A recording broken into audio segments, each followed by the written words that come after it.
पारसनाथ जी के लालई त हमें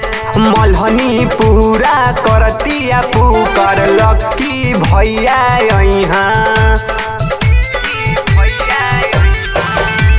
स्वर्गीय पारसनाथ जी के लालई त हमें मलहनी पूरा करतिया पुकर लक्की भैया यहाँ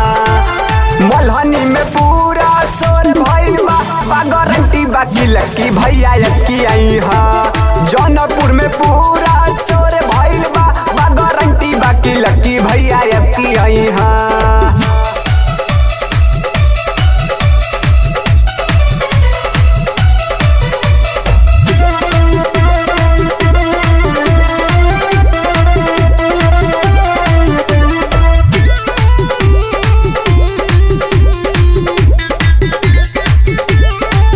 चाचा पारस के छूटल सपनामा भैये नु पूरा करी हाँ गरीबवन के खातिर भैया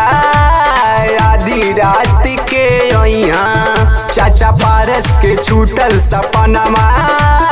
भैये नु पूरा करी हाँ मलहनी में पूरा शोर भइल बा गारंटी बाकी लक्की भैया यक्की यहाँ जौनपुर में पूरा शोर भइल बा गारंटी बाकी लक्की भैया यक्की यहाँ।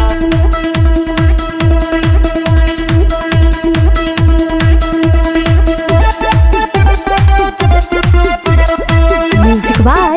बिजनेस प्रेमी।